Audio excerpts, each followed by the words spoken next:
Welcome back, everybody, to the deep dive.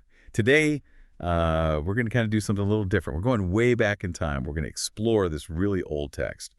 It's the blessings that Moses gave to the 12 tribes of Israel. You know, these blessings that Moses delivered right before his death, they're more than just good wishes. It's like a window into the strengths and the roles and even like the destiny of each tribe. Yeah, it's almost like, he's giving them this pep talk, right? Instead of just saying good luck, it's more like he's revealing something about their identity through these pronouncements. Exactly. And you know what's amazing is how these ancient words, they still kind of resonate with us today. Even though they were spoken thousands of years ago, the insights about, leadership and about talent, about where blessings come from, they still feel really relevant. Yeah, it's pretty wild. Okay, so let's set the scene a little bit. We're talking about Moses, right? Legendary leader, led the Israelites out of Egypt, and now he's nearing the end of his life. He's getting ready to pass the torch to a new generation. And so before he does, he gathers the 12 tribes of Israel. Right. Think of these tribes as the building blocks of the nation of Israel. Each one, they had their own territory, their own unique character. It's like they each had this collective personality. So just like any family or team, you've got the strong ones, you've got the spiritual ones, you've got the natural leaders. Precisely.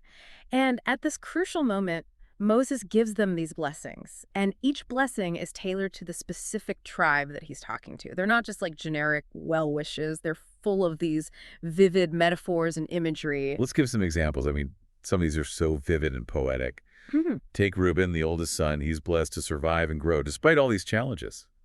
Yeah, and Reuben's blessing is all about resilience. Right from the start, the first words are, let Reuben live and not die. So it's like he's going to face obstacles. But within that challenge is this potential for growth and survival. It's like Moses is saying, hey, Reuben, you're going to get thrown some curveballs, but you've got the strengths to overcome them, which is a message that we all need to hear sometime. Oh, absolutely. We all face those moments, Yeah. right? Where we want to just give up. But Reuben's blessing is a reminder that resilience is possible. For sure. And then there's Judah. He gets this blessing of strength and leadership, almost like Moses could see into the future, right? Because Judah's the tribe that kings would come from. They would lead the entire nation. Right. Makes you wonder if Moses saw something special in Judah, like a natural charisma or a sense of responsibility. Yeah, like he just knew. He recognized that different people, even whole groups of people, have unique strengths. And it's by recognizing and cultivating those strengths that a community really thrives. So we've got resilience with Reuben, leadership with Judah. Was there a blessing that stood out to you? Well, Levi's blessing is interesting. It really highlights those people who serve a spiritual purpose in a society. Unlike the other tribes who get land, Levi is given the responsibility for the religious duties of the nation. So it's like recognizing that a strong community needs more than just physical resources. Hmm. They also need a spiritual foundation. Exactly. And that's still true today, right? We all need those people who can offer guidance, whether it's a religious institution or just individuals who act as moral compasses in their communities. I think you're right. Yeah. Okay, so we can't forget about Joseph. I mean, his blessing, it's almost overwhelming in its abundance. Moses uses this incredible imagery of fertility, of prosperity. It's interesting how Joseph's blessing mirrors his own life. He went through betrayal, he was imprisoned, yet he still rose to power and influence. So you're saying his blessing is like a reflection of that journey, like overcoming adversity leads to abundance. I think so, but it's not just material wealth. Remember, Moses talks about dew from heaven, deep waters, the sun and moon. It's like this multifaceted prosperity, spiritual, emotional, intellectual. Wow, it's like the ultimate checklist for a good life, right? Yeah. And it all comes back to that idea that real blessings come from a higher power. It's not just about luck or hard work. There's something bigger at play. That's a great point. Moses isn't saying just go out and get rich. He's saying that true prosperity flows from something divine, from something beyond us. Okay, so we've got resilience, leadership, spiritual guidance, and abundance. These blessings have so much depth.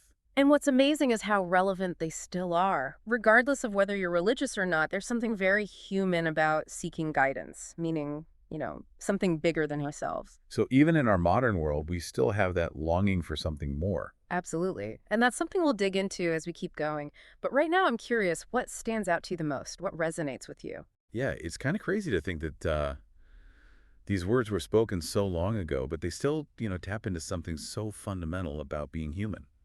this need for purpose, this need for connection, this hope for some kind of guidance in life. Yeah, I think we're all kind of searching for our own version of a blessing, something that tells us we have value and helps us navigate through life.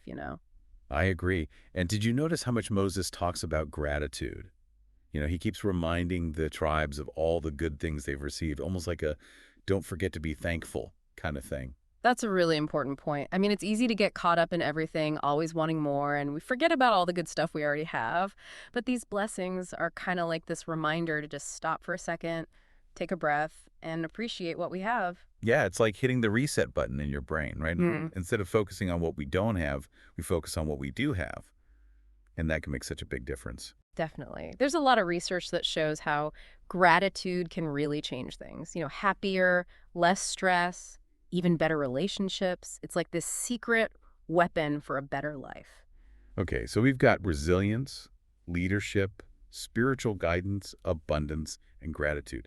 That's a lot of good stuff. But the question is, how do we actually use this in our lives today? I mean, it's one thing to talk about it, but how do we actually live it? Well, I think it starts with just being more aware, like how Moses took the time to really understand each tribe. We need to be curious about the people around us. What are they passionate about? What are they good at? Right, instead of just seeing them as coworkers or classmates, we start to see their individual gifts and talents. And once we see those strengths, we can create environments where those talents can grow.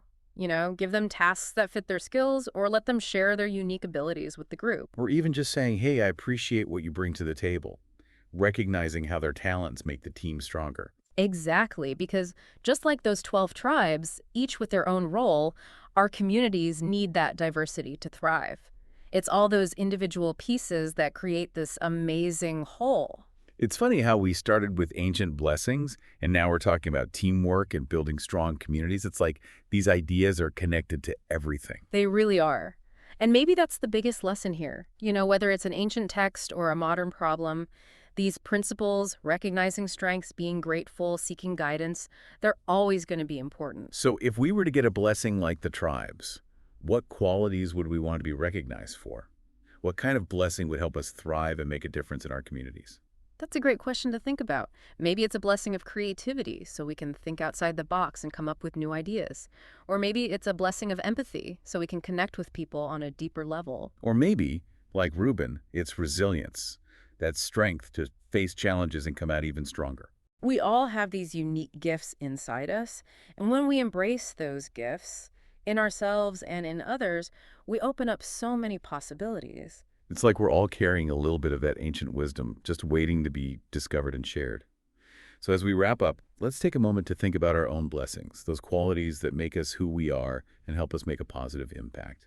It's amazing how much these ancient blessings, they really make you think. Yeah, they give us this framework for understanding where we fit in, like as individuals, but also as part of something bigger. And it all comes back to that main idea, right? Hmm. Real blessings, they're not about money or success.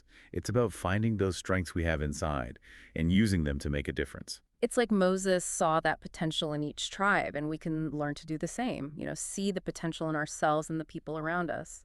And maybe if we use that wisdom, we can create a better future, not just for us, but for everyone. It's pretty inspiring when you think about it. If we tap into those principles, we can work together and achieve so much more than if we were all the same. I agree. Well, hey, thanks for joining us today on this journey. Mm. It's been a fascinating deep dive exploring the blessings of Moses and how they still matter today. And remember, sometimes these old texts, they have a lot to say about our lives now, so keep exploring, keep asking questions, keep looking for those little bits of truth that can help us build a better future. You got it. And who knows, maybe you'll even find your own unique blessing along the way. Thanks for listening.